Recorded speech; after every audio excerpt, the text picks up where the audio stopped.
Aye. We're going to call the Thursday, September 9th, 2021 commission meeting to order. Roll call, please. Presiding Commissioner Bob Houston. Present. Associate Commissioner District 1, Lonnie Kisner. Present. Associate Commissioner District 2, Ryan Johnson. Absent. Need a motion to accept the agenda presented. So moved. I'll second that. All in favor? 2 votes for, 0 against. Approval of minutes from September 2nd, 2021. Need a motion, please? So moved. I'll second that. All in favor? 2 votes for, 0 against. Resolution number 21-37, approving a consulting service agreement with Capital Advocates LLC. I need a motion. So moved. I will second that. Any discussion? That's what we voted on last week, just so everyone kind of knows. I'm the company to represent the county down at Jeff City for lobbying affairs. All in favor of resolution number 2137? 2 votes for, 0 against. Number 6, Cass County Health Department approving Aetna insurance contract. Need a motion? So moved. I'll second that. Andrew, anything on that? Commissioners, it's pretty straightforward. It will allow us to accept Aetna insurance for our vaccinations.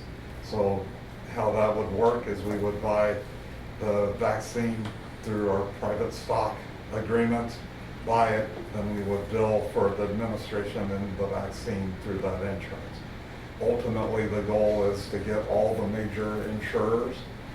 Currently, we have United Healthcare. We are still working with Blue Cross Blue Shield. We're working with trying to get approval for Cigna. So hopefully you'll see some other agreements, but Aetna is one of the first ones that we made it all through their process to get that approval.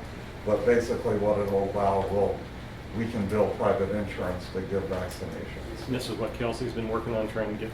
Yes, and ultimately what it will do is when we work for Vaccine for Children's to do vaccine, we get a very, very modest administration fee. So we really do not pay for our nursing staff or our clerical staff.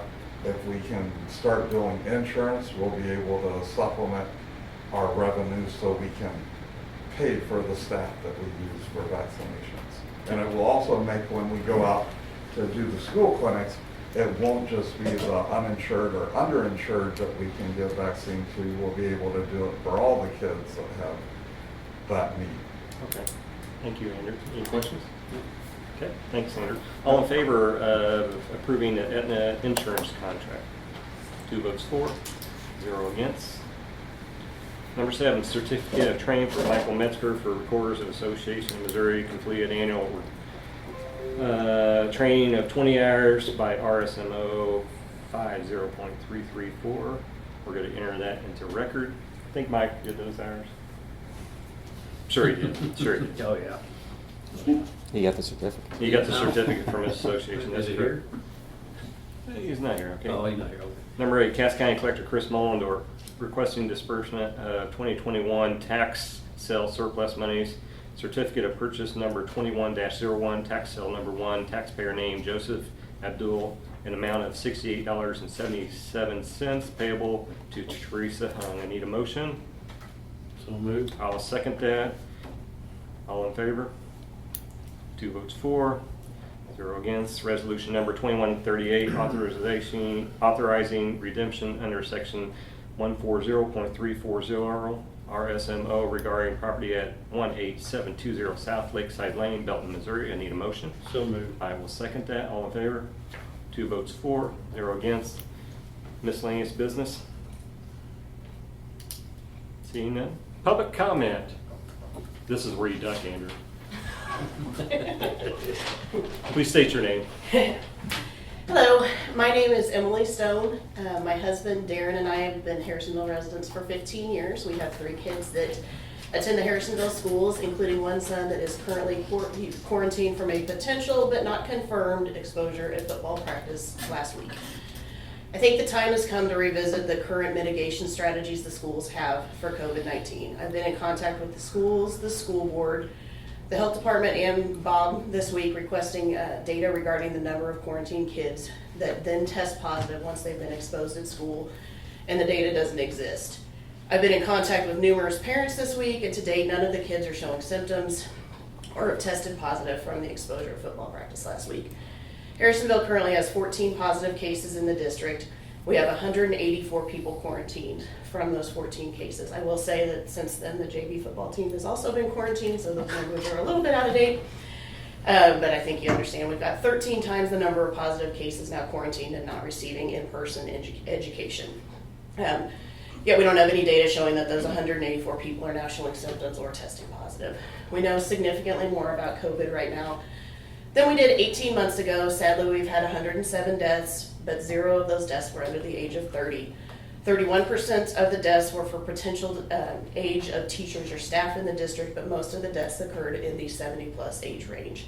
We simply can't treat the schools, the school students and staff like COVID is an immediate death sentence. The data just isn't there to support that. At a minimum, I think it's time for a public meeting with the county commissioners, the health department, and the school board to review the impacts of the current mitigation strategies and consider some alternatives. Clearly, COVID is not going to disappear anytime soon, and the strategies being employed right now are not working to stop the spread or to keep the kids in school. It's time to try a new strategy and review those results and adjust from those learnings. Thanks for the consideration. Thanks, Emily. I don't know how this works for you, Stan. Yeah, it's just comments, usually not question and answer. Yeah. Okay. Thank you, though. Thank you. Okay. I'm sure we'll be talking. Okay, thank you. Mary Ann, would you like to speak? Nope, you're good, huh? Support, a moral support. Okay. Thank you. Commissioner Communications? They're up on Ward Road, working on Ward Road. right now, folks. Yeah, there you go. Yeah, several people have posted that Get a already. little relief up there hopefully and Yeah. get them fixed up till they come in and tear it up again, but yeah. So that'd be a good deal. It'd be a good deal, yeah, it sure will, it needs to be done.